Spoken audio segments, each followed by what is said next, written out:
January 25, 1944. The Anglo-American Hospital, Vedado District, Havana, Cuba. Outside, the January heat sits on the city in the way it does even in winter. Not the punishing weight of August, but present, subtropical, a climate that never fully releases you. The Vedado district is prosperous, residential, a neighborhood of wide boulevards and colonial architecture, where the English-speaking expatriate community has built its version of normal life. There are hotels and clubs and newspaper offices, and this hospital, which was built specifically for people who landed in Cuba and didn't leave. Inside, a woman named Cathleen Vanderbilt Arostegui dies. She is 40 years old, 2 days before she had turned 40. She is buried not in any Vanderbilt family plot in New York or Newport, but in the vault belonging to her Cuban husband's family at the Cementerio de Cristóbal Colón in Havana. Under her third husband's name, in a country she had chosen, under a sky that had nothing to do with the Commodore or his railroad empire. February 7th, 1944. Time magazine runs a notice in its Milestones column, 2 or 3 lines. Died. Cathleen Vanderbilt Arostegui, 39, socialite, 5th-generation descendant of the legendary Commodore, of a kidney ailment, in Havana, Cuba. She was 40, not 39. Time got it wrong. That error is in itself a kind of data. When nobody cares enough to check the age, nobody checked. 75 years later, in 2019, Gloria Vanderbilt died in New York. Artist, author, fashion designer, mother of CNN anchor Anderson Cooper. The New York Times ran a full obituary. Coverage was global, immediate, and warm. Gloria was 95. She'd been celebrated for decades. The word that came up again and again in the tributes was survivor. Both women were Vanderbilts. Both were daughters of the same father, Reginald Claypool Vanderbilt. Both inherited approximately $2.5 million from the same trust fund, established by their grandfather Cornelius II in 1899, and split between them on Reginald's death in 1925. Same bloodline, same fortune, same impossible name. One of them, the world absorbed into its cultural memory, and one of them, time, couldn't even age correctly. This story is about the women around Gloria. Kathleen, the half-sister nobody talks about. Consuelo, the cousin sold to a duke for $2.5 million in railroad stock. Cornelia, born in a 250-room house and gone from it by her early 30s, never to return. Gertrude, the sculptor aunt who built a museum, won a custody battle, and still paid a price the official record doesn't fully capture. These women aren't footnotes to the Vanderbilt story. They are the Vanderbilt story, the version the famous name preferred to keep quiet. One clarification before we go further. The word sisters here is doing some work. Kathleen was Gloria's half-sister. Same father, different mothers. Consuelo and Cornelia were cousins once removed, from a different branch of the family tree. But the system that shaped all 4 of them was identical, and the family didn't treat cousins meaningfully differently from daughters when it came to the machinery of marriage, money, and social positioning. The machinery was the machinery. Reginald Claypool Vanderbilt, the death that started everything. Let's start with the man whose death made all of this possible.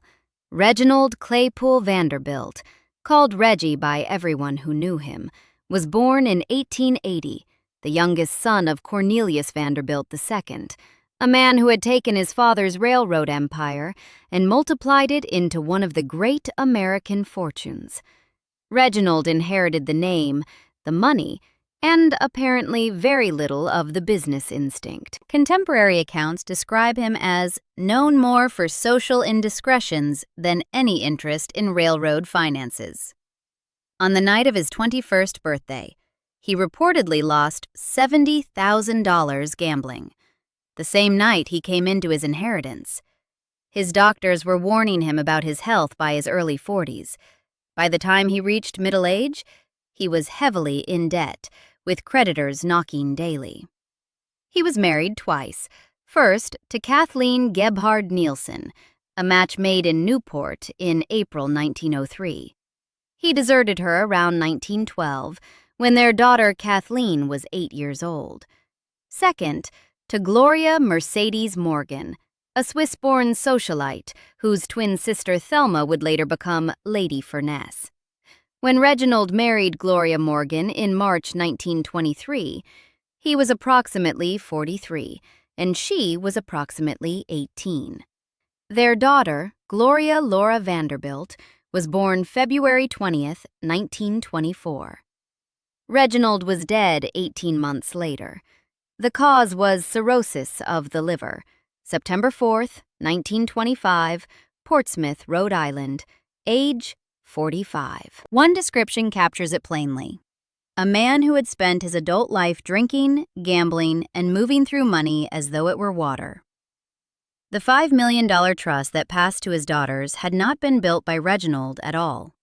Cornelius II established it in 1899, before Reginald had even finished demonstrating the full range of his recklessness, structured so the principal would pass to his grandchildren after his children's deaths. Reginald could squander his personal fortune, and he largely did, but the trust was waiting untouched for whoever came next. It didn't know who had spent 40 years burning through everything around it.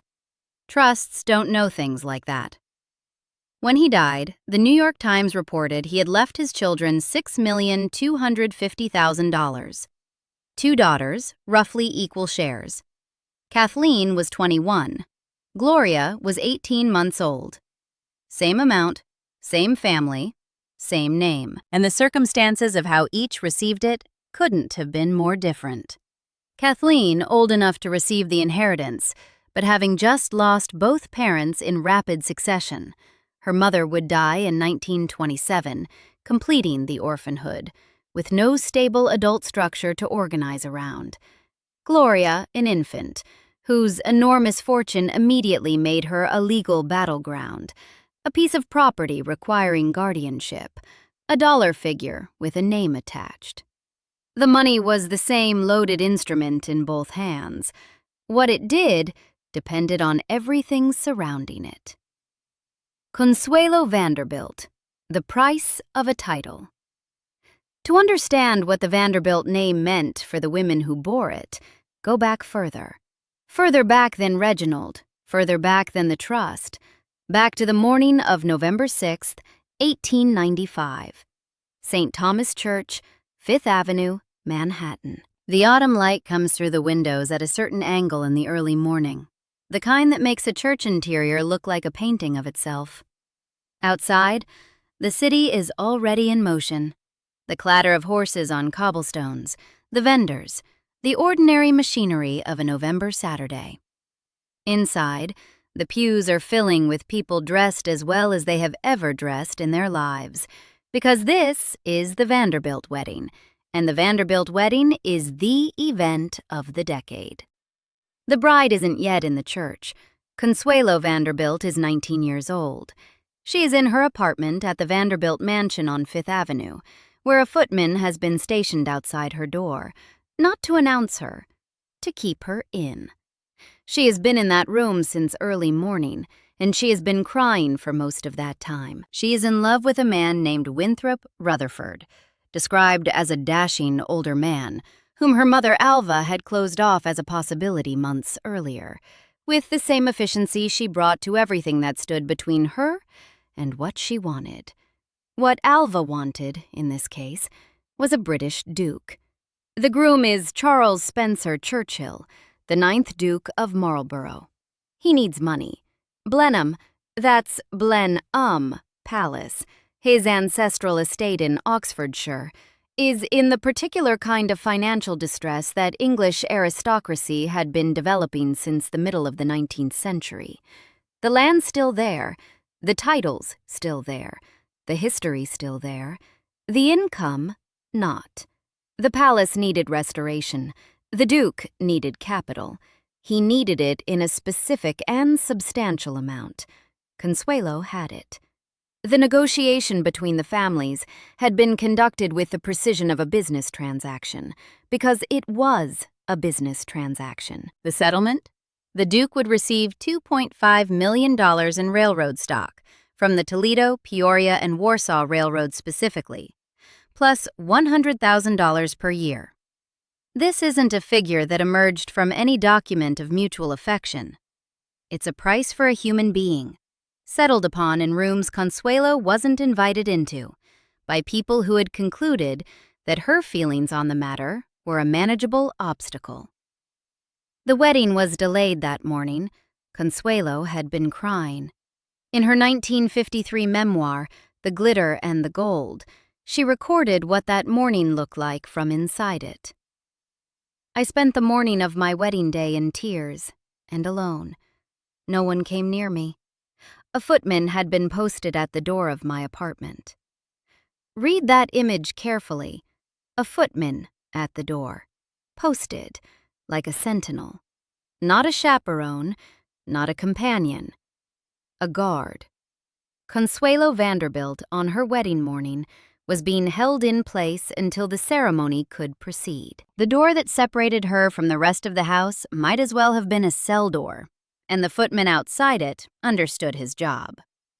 Alva Vanderbilt had been working toward this marriage with a ferocity that went beyond ordinary parental ambition.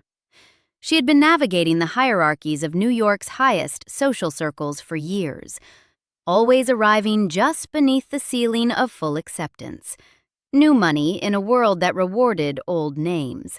An upstart in a room full of upstarts pretending otherwise. A duchess for a daughter was the elevation she was reaching for. When Consuelo resisted, Alva reportedly locked her in a room on a separate occasion until she agreed to the match, and separately told Consuelo that her defiance was damaging Alva's health and might prove fatal.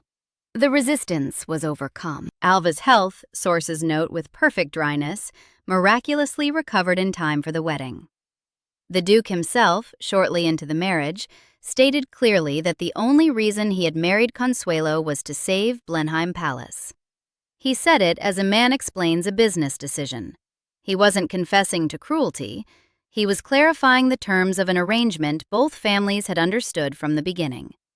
The cruelty was in the gap between what he knew and what Consuelo had been told. When the Catholic Church investigated the marriage's validity decades later, Alva Vanderbilt was called to testify. The statement she gave is one of the more extraordinary things a mother has said on record. "I forced my daughter to marry the Duke. I have always had absolute power over my daughter." She didn't understand it as a confession. She said it the way you state a fact you're slightly proud of, calmly, directly, without the register of regret. She had always had absolute power over her daughter. The Duke had received his railroad stock. Blenheim had been saved. From Alva's perspective, whatever had happened in that apartment on the morning of November 6th was the necessary friction of a necessary transaction. The machinery required it. Consuelo's tears were an operational detail. The marriage produced 2 sons. John, born 1897, who became the 10th Duke, and Lord Ivor, born 1898. The couple formally separated in 1906, 11 years after the wedding delayed by tears. Civil divorce came in 1921. The Catholic annulment followed in the mid-1920s, sought by the Duke to facilitate his conversion to Roman Catholicism, which required erasing the first marriage from the Church's records. The evidence that unlocked the annulment? Alva's own testimony about having forced the whole thing. The woman who built the cage provided the key without appearing to notice the irony. Alva's later life contains a note that contemporaries and historians keep returning to. The woman who orchestrated her daughter's forced marriage became, in her later years, a leading champion of women's suffrage, devoting time, money, and public prominence to the movement for female political equality. Whether she ever applied that analysis backward to the apartment and the footman in the morning of November 6, 1895, isn't recorded anywhere. Consuelo's second marriage, to the French aviator and industrialist Jacques Balsan, was by all accounts genuinely happy. She spent much of her later life in France, living the kind of quiet, chosen existence that had been entirely unavailable to her at 19. Published her memoir at 77, died in Southampton, Long Island, on December 6, 1964, at age 87. Buried near her younger son, Lord Ivor, at St. Martin's Church in Blaydon, Oxfordshire, not far from Blenheim, the palace purchased with her compliance. She titled the book, The Glitter and the Gold. That title contains its own verdict. She understood, with the clarity of retrospect and 87 years of living, exactly what had been done to her and what it had cost. She just needed most of a century to say it in print. The system had a name. Consuelo wasn't a singular event. In 1895, the same year she walked down the aisle at St. Thomas Church, 6 American heiresses married into British dukedoms. The phenomenon had a label: dollar princesses. American women with New World money crossing the Atlantic to buy Old World titles for their families. Academic work frames these arrangements as mutual transactions. The American heiress brought capital to restore decaying aristocratic estates. The British nobleman brought a title to legitimize newly acquired Gilded Age fortunes. One contemporary framing summarizes it without sentimentality. He had the title, she had the money. A perfect match by Gilded Age standards. The women at the center of these transactions were the currency. There was also a legal framework that made this arrangement sharper than it might otherwise appear. Under the property laws of the era, money a woman owned before her marriage became her husband's property upon marriage. Any inheritance she received was similarly constrained. A Vanderbilt heiress wasn't, in any automatic sense, free because she had money. She was wealthy in a way that could be transferred, managed, and litigated away. By a husband, by a court, by a family. The fortune and the constraints on it came as a single package. Scholarly work on this period frames the phenomenon with a phrase that puts the transaction beyond metaphor. The 1989 book, Gilded Prostitution, examines these transatlantic marriages as exchanges in which both parties understood the terms and both families negotiated accordingly. The woman in the middle was the item being negotiated, whether she was weeping in a locked apartment or simply raised to understand that her role was to make a match that served the family's position. The logic was identical. Only the temperature varied. The Vanderbilt family ran several variations on this model across generations. Daughters exchanged for European titles, daughters' fortunes tied up in structures that left them wealthy on paper and dependent in practice, daughters' lives adjudicated in open court for the entertainment of a Depression-era nation. What varied across the cases was each woman's capacity to survive it, escape it, or build something of her own inside it. What didn't vary was the premise. Gertrude Vanderbilt Whitney, the sculptor and the courtroom. Gertrude Vanderbilt was born January 9, 1875, Reginald's older sister, which made her Kathleen's aunt, and eventually Gloria's aunt, too. She married Harry Payne Whitney on August 25, 1896. Tall, thin, elegant, with very white skin and very black hair. Contemporaries in her prime also mention red lipstick. She moved through Gilded Age society with every advantage the family name conveyed, and the particular awareness of a woman who had decided to take her own work seriously, while everyone around her explained why she shouldn't. She was a trained sculptor who had resolved, against considerable ambient resistance, to be taken seriously as one. The resistance took specific forms. Her husband allegedly found her dedication to art a nuisance. Professionally, she was attacked from both directions simultaneously. Criticized for accepting sculpture commissions on the grounds that it deprived needier artists of paid work, and separately criticized when she worked without payment because unpaid work undermined the standing of professional artists. She couldn't satisfy either argument, no matter what she did. One contemporary framing captures her position. She seems to have felt more discriminated against as a rich sculptor than anything else. A Vanderbilt with genuine talent and genuine discipline, working in a field that couldn't process her. The work was monumental, literally. In 1914, she won a $50,000 competition for the Titanic Memorial Commission in Washington, D.C., which critics would later call her most significant piece. During World War I, she established and funded a fully operational field hospital for wounded French soldiers. She went there. She worked in the hospital herself. While the men around her were dying, she made drawings of them, sketching the wounded soldiers in the facility she had built with Vanderbilt money. Those sketches became the plans for her war memorials in New York City.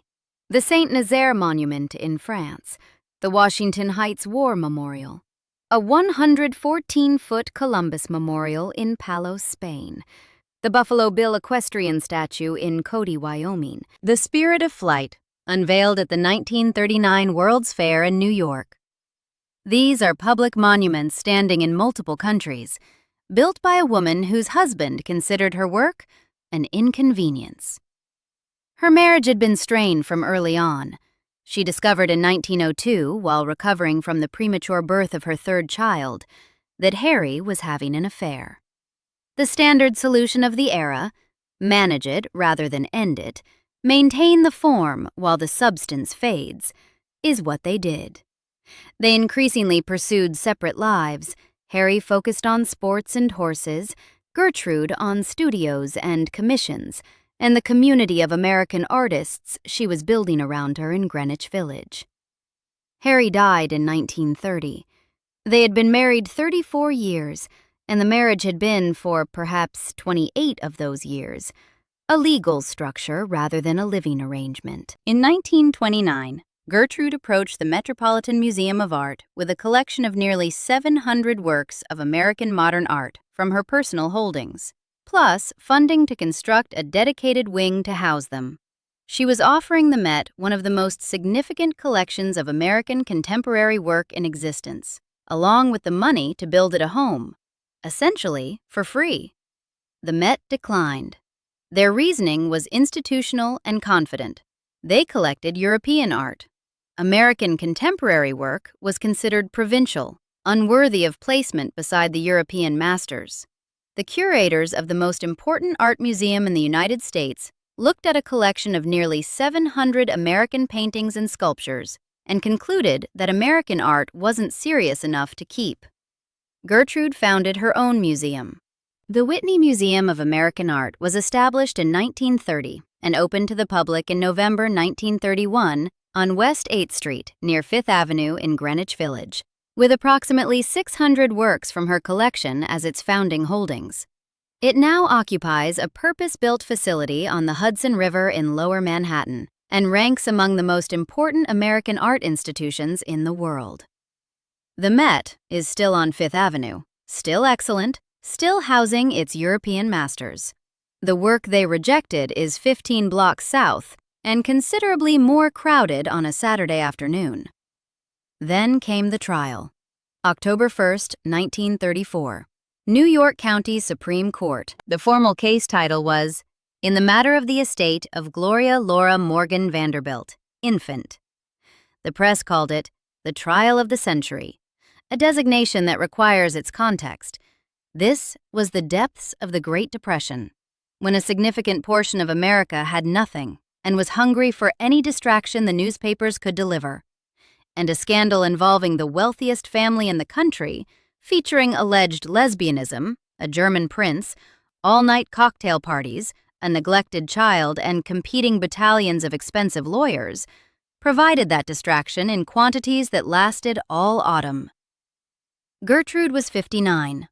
She sat at the plaintiff's table in a courtroom that packed itself full every morning the doors were open and generated front-page coverage in major newspapers nationwide for 6 weeks. On the other side of the room sat Gloria Morgan Vanderbilt, Reginald's widow, a young woman in her late 20s, a twin, a Swiss-born socialite who had been approximately 18 when she married into the family and approximately 21 when she was left alone with an infant and a fortune, and relatives who had always viewed her as an outsider.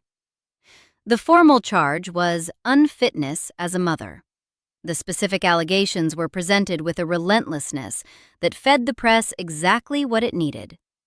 Emma Sullivan Kieslick, the child's Irish nurse, a woman who had been inside the household for years and understood how custody proceedings worked, took the stand and described Gloria Morgan as a neglectful, party-focused mother unfit to raise a child.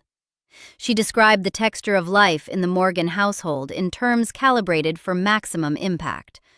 Parades of dissolute noblemen, all-night parties, a domestic environment organized around pleasure rather than child welfare. A housemaid testified to what she claimed to have witnessed between Gloria Morgan and Nadezhda de Torby, the Marchioness of Milford Haven, an alleged intimate relationship that gave the trial its most sensational dimension.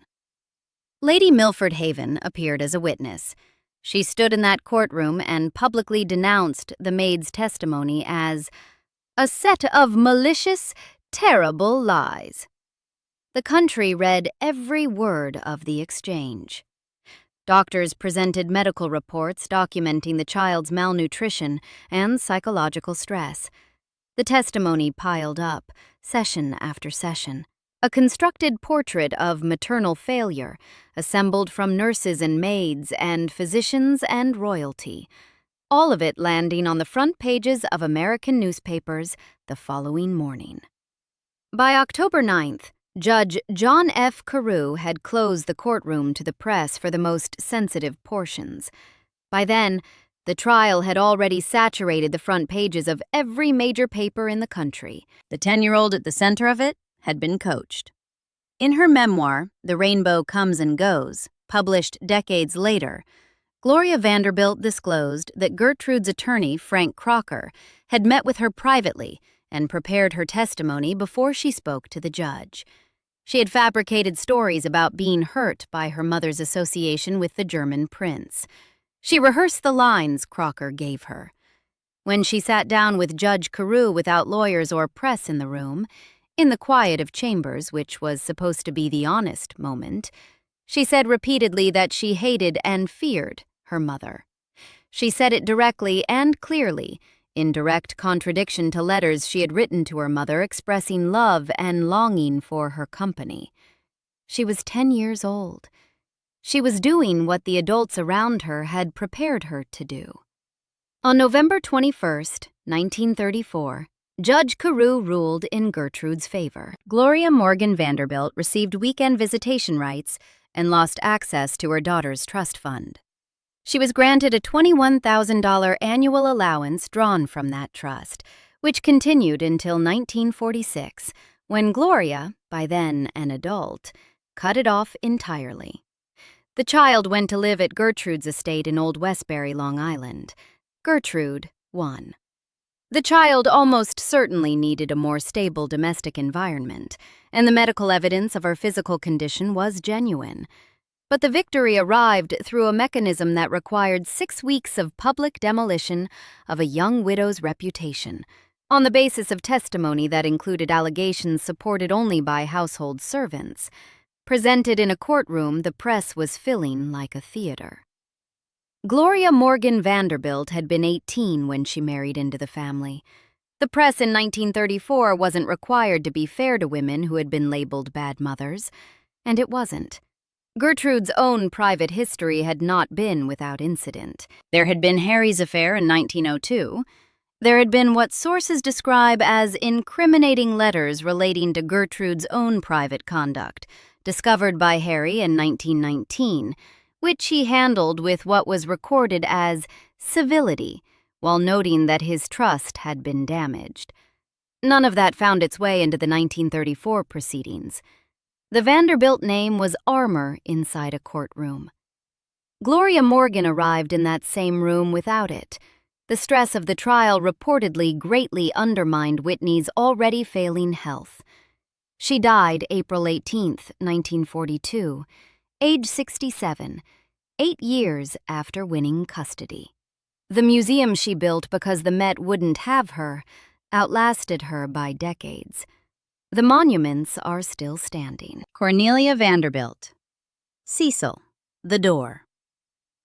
Cornelia Stuyvesant Vanderbilt was born in 1900 at Biltmore Estate in Asheville, North Carolina.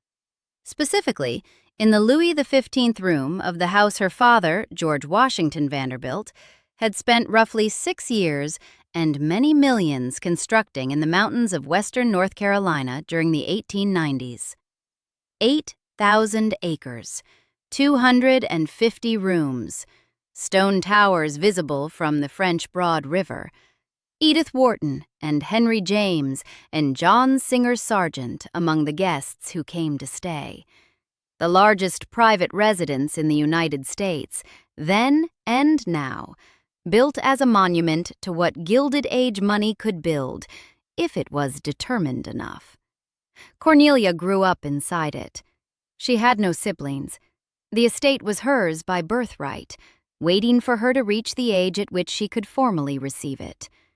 Her father, George, died in 1914, unexpectedly, from complications following appendicitis.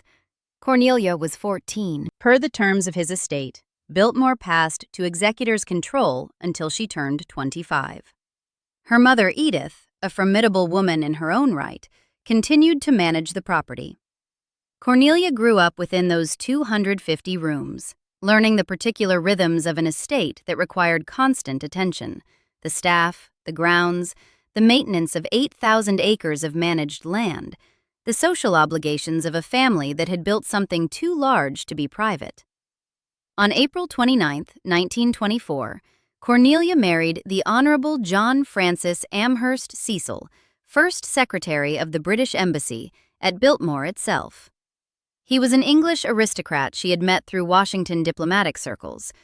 The wedding was described as perhaps the most significant social event in Biltmore Village's history, a ceremony scaled to match the house, in the house, with the mountains behind it, and the full ceremonial weight of a Vanderbilt event bearing down on a spring afternoon in North Carolina. They had 2 sons, George Henry Vanderbilt Cecil and William Amherst Vanderbilt Cecil.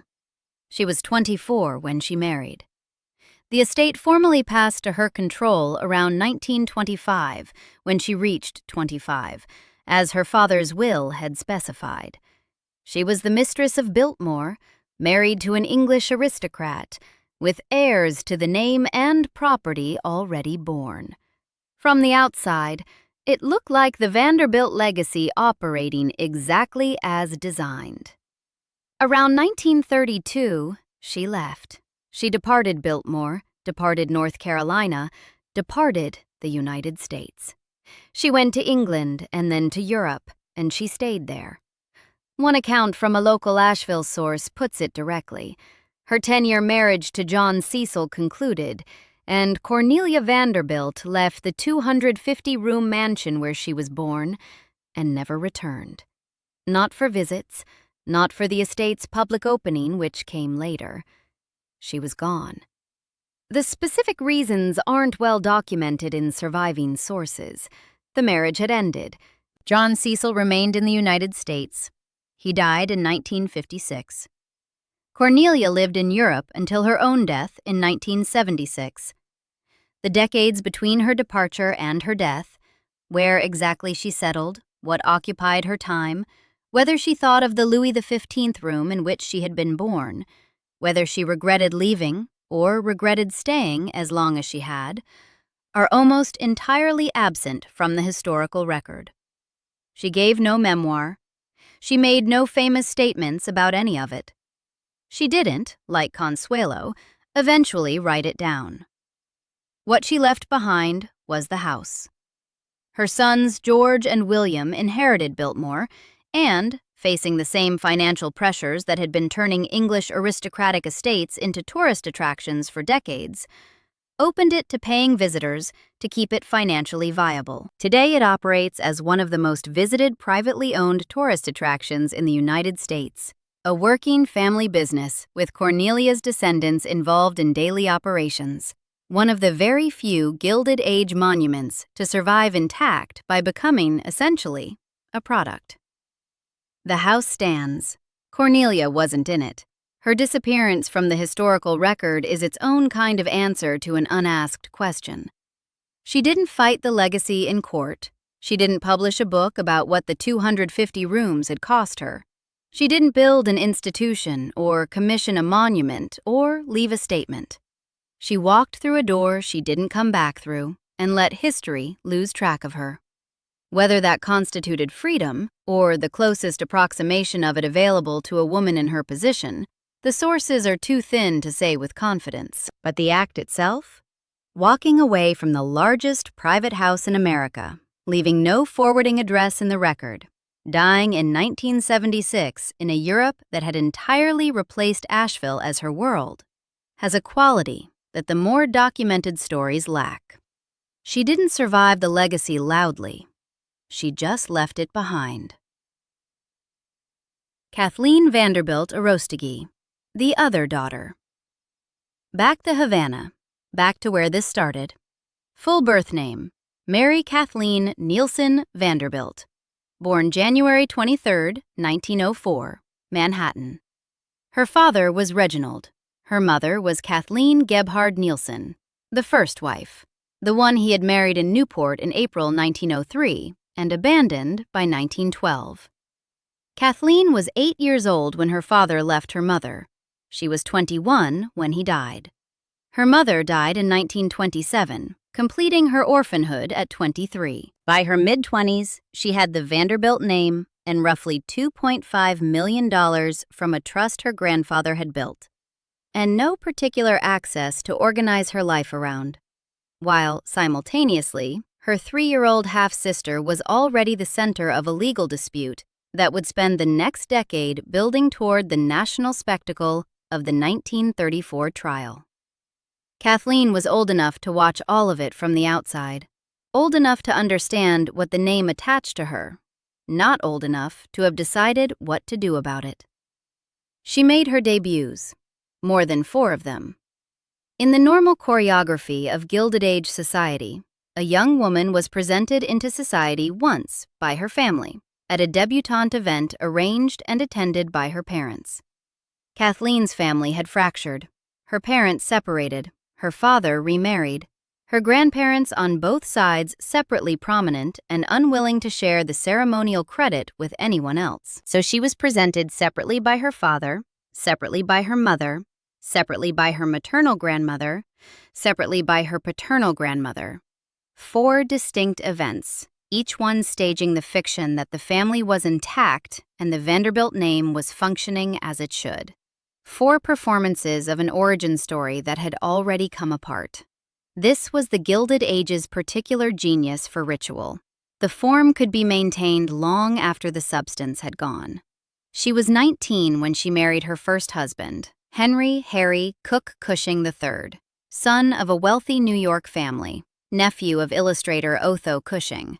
They married in June 1923 at the Italian Gardens of the Ambassador Hotel in Manhattan, which was the kind of setting the occasion required. An event location with an Italian name, a garden setting inside a hotel, architecture designed to look like somewhere it wasn't. A correct match for a young woman of her position, a Cushing marrying a Vanderbilt. The social logic undeniable. They had one son, Henry Cook Cushing IV, born in 1924. The same year Gloria Vanderbilt was born to Reginald's second family across the city. 2 children of the same father's 2 separate households, entering the world in the same calendar year, inheriting completely different versions of the Vanderbilt name's weight. Kathleen's son was a Cushing. Gloria would spend her first decade as the subject of a custody battle. The line between those outcomes was drawn by the marriages Reginald made and unmade. The Cushing marriage lasted 9 years. Kathleen filed for divorce in 1932. The specific reasons aren't in surviving sources.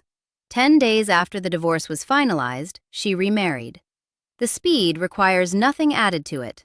It's a fact that speaks without editorial assistance. The new husband was Lawrence Wise Loman, a CBS radio executive in his early 30s. They married at a courthouse in Hempstead, Long Island. No Italian gardens, no Ambassador Hotel, no garden setting with European aspirations. A courthouse on Long Island, 10 days after the previous marriage was legally dissolved. The practical urgency of that timing belongs to Kathleen's interior life, which the record doesn't preserve. The second marriage occupied the Depression years, the same years the 1934 trial was placing the Vanderbilt name across every front page in America. Where Kathleen was during those proceedings, whether she followed the coverage, what she made of watching a 10-year-old half-sister walk through a New York courtroom while attorneys argued about the trust fund both women had inherited from the same father, the research doesn't say. She was 30 in 1934, in a second marriage, no longer a minor, not subject to any custody claim. The machinery of public spectacle had no particular need for her. She existed at the edge of the story, related to the principals by blood, but not by narrative necessity. By 1940, she was in Cuba. The divorce from Lawrence Loman was processed in Cuban courts on June 7, 1940, which means she had established sufficient legal presence in Havana that Cuban jurisdiction applied. She had been building a life there, piece by piece, for some period before the official dissolution of that marriage. Pre-revolutionary Havana in 1940 was a specific kind of city, prosperous, cosmopolitan, with a substantial American expatriate community embedded in its social fabric. There were English-language newspapers, English-speaking hospitals, clubs and hotels, and a social world that had developed its own rhythms at the intersection of American money and Cuban life. It was a place where a wealthy American woman could arrive and, if she chose, become someone slightly different from who she had been in New York and Newport. The New York Times noted her return to New York briefly in August 1940. A small item, Mrs. Vanderbilt arrives tonight. The kind of social note that established the fact of her presence without illuminating the purpose of the visit. She stayed briefly. 2 months later, on October 9, 1940, she married for the third and final time. Antonio Martin Arostegui was the publisher of PM, the only English-language afternoon newspaper in Havana. His family had connections to the Marquesa de Justice de Santa Anna. He was the kind of man who occupied a specific position in the city's bilingual social architecture. A Cuban with deep family roots who published for the English-speaking community, who moved between Havana's Cuban and expatriate worlds without belonging entirely to either. Kathleen took his name, Arostegui. She would be Cathleen Vanderbilt Arostegui for the remaining 4 years of her life, and that is the name that appears in what few records survive her. The world she moved in after 1940 had a particular texture. Antonio's newspaper served the English-speaking readers of Havana, Americans, Britons, the various categories of foreign nationals who had settled in the city during the preceding decades. The Anglo-American Hospital in the Vedado district, where Kathleen would die, was built for precisely this community, people who had arrived in Cuba and stayed, who needed medical care in a familiar institutional language. The hospital wasn't far from the elegant residential streets of the Vedado, where the better-off expatriates lived in houses set back from wide tree-lined boulevards. This was Kathleen's geography in the final years of her life, a world built at the intersection of American money and Cuban setting, where the Vanderbilt name carried less specific weight than it would have in Newport or Manhattan, which may have been part of the point. What her daily life there looked like in specific detail, how she spent mornings, what the house she lived in with Antonio felt like, whether she corresponded with anyone back in New York, whether the $2.5 million trust provided income she lived on or had been largely spent through 3 marriages and 2 decades. The sources don't say. She left no letters in evidence, no diary entries, no friends who later published their recollections.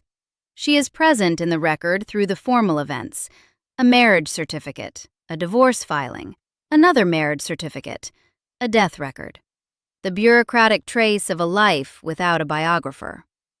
She fell ill in late 1943. Sources describe a 2-month illness. She turned 40 on January 23, 1944.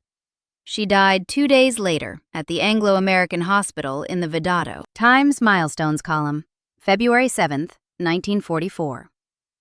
Died: Cathleen Vanderbilt Arostegui, 39, socialite, 5th-generation descendant of the legendary Commodore, of a kidney ailment, in Havana, Cuba.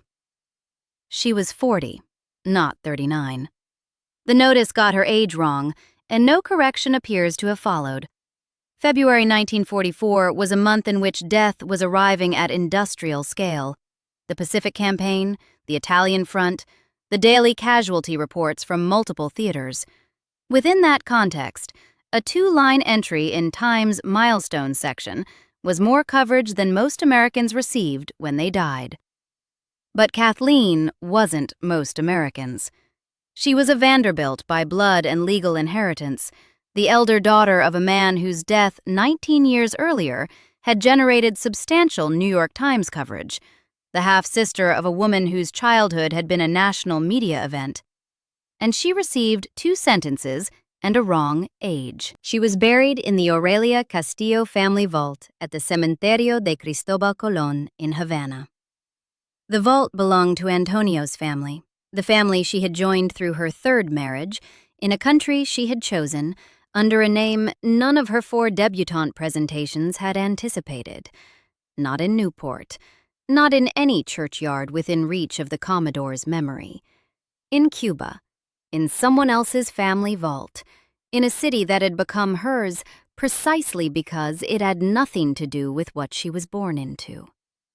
Her son Henry Cook Cushing IV was 19 years old when his mother died. He would live until 2000, becoming a polo player and investor, outliving her by 56 years.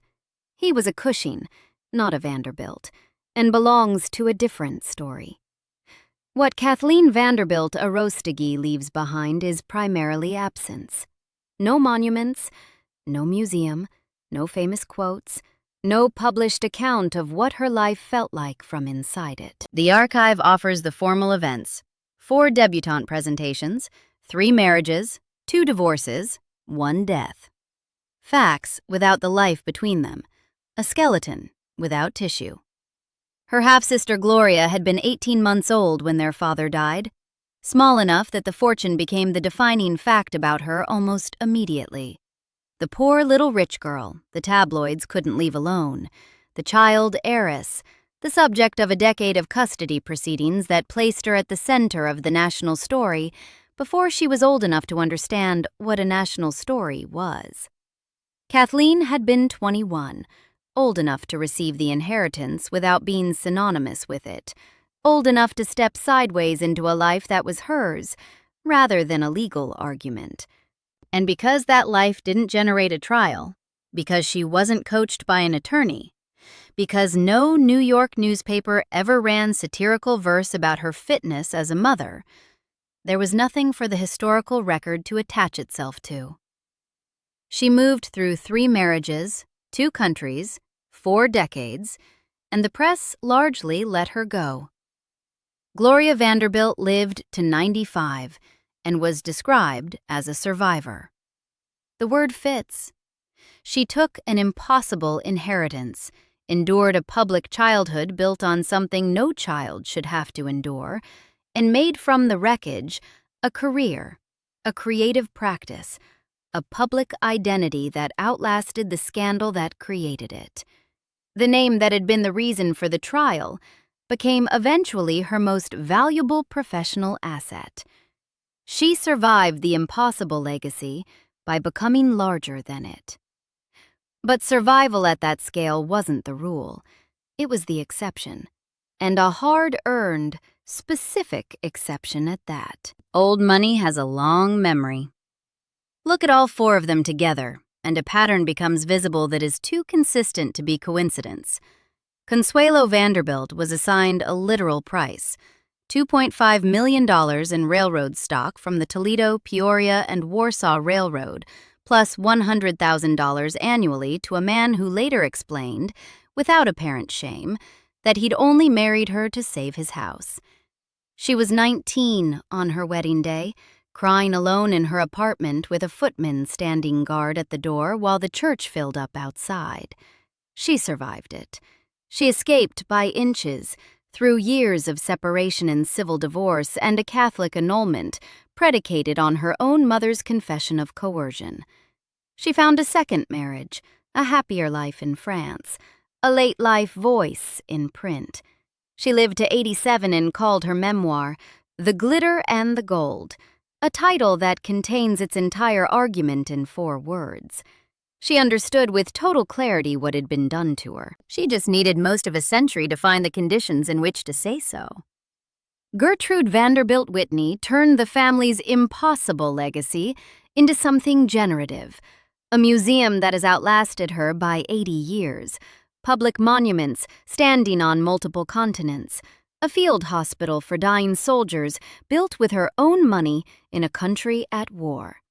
She won a custody battle that genuinely protected a child. She wielded the Vanderbilt name as a tool rather than accepting it as a sentence. Used it to build institutions that her own merit might not have funded without it. And she was still criticized for being too wealthy to be taken seriously as an artist. Still managed her husband's infidelities within the form of a marriage because the alternative was worse. Still had to take a 10-year-old through 6 weeks of national spectacle to achieve a result that a less powerful family might have arranged privately. The stress reportedly broke her health in the process. She died at 67. The successful one still paid a price the official ledger doesn't fully capture. Cornelia Vanderbilt Cecil was born in a 250-room house and walked out of it in her early 30s and never came back. She died in 1976 somewhere in Europe. The house stands. Her name isn't on it anymore in any meaningful way. Her descendants run it as a business, which is perhaps the most honest fate any Vanderbilt property ever received. Stripped of ceremony, operational, open to anyone with an admission ticket, stripped of the woman who was supposed to be its center. And Cathleen. 2 days after her 40th birthday, a hospital in Havana built for English-speaking expatriates. 2 lines in Time magazine, one of them factually wrong. A Cuban cemetery, a family vault that wasn't her family's, in a city the Commodore never set foot in. The Vanderbilt fortune didn't liberate these women, it processed them as social currency, as legal instruments, as tabloid entertainment, as dutiful occupants of enormous houses and inherited obligations that existed before they were born and continued to make claims on them regardless of what they wanted. The money was real. The name was real. The trust fund was real. None of that was the same thing as freedom, and none of it prevented any of them from being used by the structures that the money itself created. Consuelo's wedding was delayed by her tears, and nobody stopped the ceremony. Gertrude won a custody battle by destroying another woman in court, a woman who had been a teenager when she joined the family and never had the name as armor. Cornelia walked away from a house that had been built as a monument to what her grandfather's money could do and never went back. Cathleen died at 40 in Havana and got 2 sentences and a wrong age. Gloria Vanderbilt was the exception. Her resilience, her talent, her capacity to transform what had been done to her into something she could claim and build from, those were real. They were also not the normal outcome of the system that produced them. They were the survival story that made the other stories feel, by contrast, like background. The 4 women examined here weren't the background. They were the cost. Old money has a long memory. It remembers every debt, every obligation, every name inscribed in every vault. But the women who bore its weight, Consuelo crying alone in a Manhattan apartment with a footman at the door, Gertrude drawing dying soldiers in a French field hospital while her husband found her work a nuisance, Cornelia stepping out of the largest house in America and declining to come back, Kathleen buried in Havana under a name the Commodore never heard. Those, the money forgot. Subscribe if you want more stories about the people history quietly set aside. There are more of them than you'd think.